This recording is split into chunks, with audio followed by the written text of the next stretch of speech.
احنا مش اي حد، احنا ستات شاطرة ملكة التوفير. الحاجة تغلى لا بندور على البدايل وبنوفر. تعالوا بقى نشوف عملت برسيل الجل ده ازاي. صباح الفل والجمال على عيونكو، واحلى صباح جميل. تعالوا بقى نشوف العبوة الجميلة دي هتعمل لي 4 كيلو من برسيل الجل. وعايزة اقول لكم نظافة، وبيخلي الملابس فعلا ريحتها حلوة، وبينظف جدا الملابس. وكان بصراحة عجبني جدا. انا واحدة من الناس انا بحب جدا ان انا هدومي الخروج احب اغسلها على ايدي.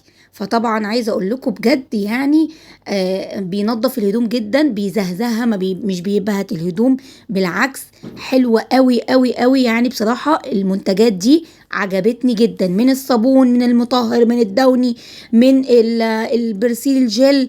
يعني حلو قوي. عايزه اقول لكم ان البرسيل جل ده للملابس العاديه، يعني مش بيخش الغسالات. طبعا بيبقى العلبه بتبقى فيها كيسين، بيبقى فيه كيس بودر وفي كيس اللي هو الايه الشامبو ده. انا بعمل ايه بقى؟ طبعا انا بصي اللون عامل ازاي، ازرق، وبصي هيزرق اكتر واكتر زي برسيل الجل بالظبط بتاع بره، اللي هو بتاع الشركات. طبعا انا حطيتهم الاتنين مع بعض كده، وهبدا ان انا ادمجهم زي ما انت شايفه كده كويس جدا.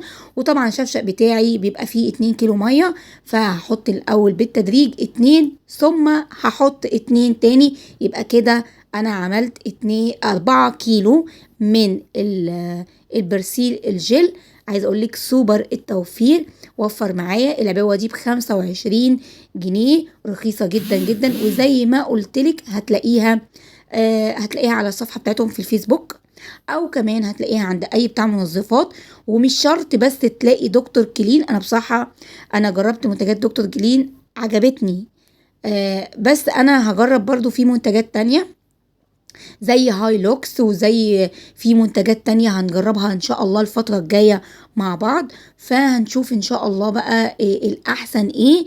انا بصراحة لحد الان اللي عجبني دكتور كلين. هتلاقوه برضو عند في منظفات بتتعامل مع المنتجات دي حلوة قوي. بعد طبعا ما عملته استنيت ساعتين، الرغوة كلها اللي انا عملتها نزلت. وزي ما انتم شايفين بقى تقل وحلوة قوي قوي، وريحته جميلة جدا، وبينضف يعني توفير وكمان نظافة وحاجة كده اقتصادية، وانت اللي عاملاها بايدك. وبص العلبة دي اهي ب25 جنيه، يعني يا بلاش. عملوا لي 4 كيلو من برسيل الجل، حاجة كده بجد موفرة وحلوة قوي قوي، فظيعة. بصوا التقل عامل ازاي، جميل جدا.